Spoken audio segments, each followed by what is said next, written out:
Ligament injury হলে একজন মানুষ আসলে কিভাবে বুঝবেন? কারণ প্রায়শই দেখা যায় যে হয়তো স্পোর্টসের পরে কিংবা কোনো ধরনের মাইনর অ্যাক্সিডেন্টের পরে, ট্রমার পরে হয়তো জায়গাটা সোলেন হলো, পেইন হতে পারে। তো এটির তো আসলে অনেক ধরনের ফর্মস আছে। তো লিগামেন্ট ইনজুরির ক্ষেত্রে আসলে কি কোনো বিশেষভাবে বোঝা যাবে কিনা বাইরে থেকে?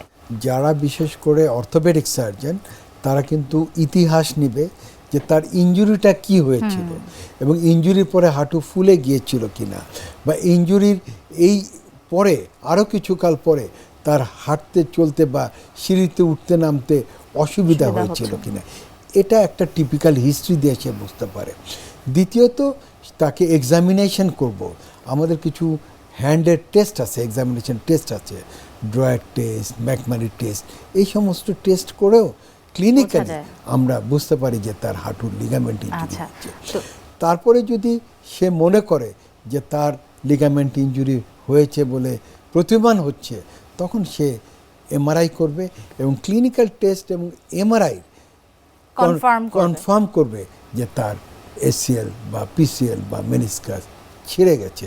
যখন কনফার্ম করবে তখন যদি হয়ে যায় তখন সে আর্থ্রোস্কোপিক্যালি ট্রিটমেন্টের ব্যবস্থা। স্যার, আর্থ্রোস্কোপিক্যালি ট্রিটমেন্টটা কি ধরনের হয়ে থাকে? এক্ষেত্রে পুরো প্রসিডিউরটা যদি একটু আমাদের দর্শকদের সাথে আপনি শেয়ার করেন। আর্থ্রোস্কোপি এটা এক ধরনের সার্জারি, মিনিমাম ইনভেসিভ সার্জারি, অর্থাৎ হাঁটুতে ছিদ্র করে আমরা ক্যামেরা ঢুকিয়ে হাঁটুর ভিতরে যে সমস্যাটা হয়েছে বা লিগামেন্টের কোনো ইনজুরি হয়েছে কিনা এইটি দেখে অ্যাপ্রোপ্রিয়েট লিগামেন্টের রিকনস্ট্রাকশন করাটাই হচ্ছে আর্থ্রোস্কোপিক লিগামেন্ট রিকনস্ট্রাকশন।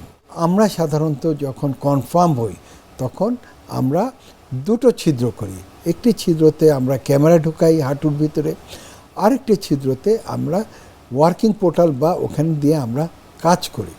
আমরা সাধারণত একটি অন্য জায়গার থেকে, পায়ের অন্য জায়গা থেকে একটা লিগামেন্ট হারভেস্ট করি, সেই লিগামেন্টটা আমরা হাঁটুর নিচে একটি ছিদ্র করে একটা টানেল বানাই এবং হাঁটুর উপরে ফিমারে আরেকটি টানেল বানাই। এই লিগামেন্ট যেটা নেওয়া হলো সেটা এই টানেলের ভিতর দিয়ে আমরা পাস করি এবং উপরেরটায় একটি স্ক্রু দেই এবং নিচের যেখানে টিবিয়া থাকে সেখানে আরেকটা স্ক্রু দিয়ে এই লিগামেন্টটা অ্যাটাচ করি।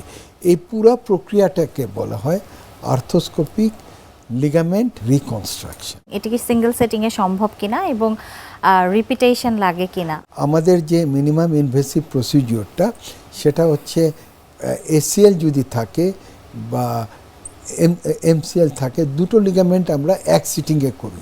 কিন্তু যদি দেখা যায় মাল্টিপল লিগামেন্ট ইনজুরি হয় এবং সেটা অনেক সময় দুটো সিটিং লাগতে পারে। আর যদি এসিএল রিকনস্ট্রাকশন করার পরে 1-1.5 বছর বা আবার 3-4 বছর পরে আরেকটি ইনজুরিতে তার যদি লিগামেন্ট ছিঁড়ে যায় তাহলে রিভিশন সার্জারি আছে, পুনরায় আবার তার ওই লিগামেন্ট রিকনস্ট্রাকশন করা হয় এবং এই লিগামেন্ট রিকনস্ট্রাকশনের নামই হচ্ছে রিভিশন এসিএল রিকনস্ট্রাকশন, অর্থাৎ রিভিশন সার্জারি আছে।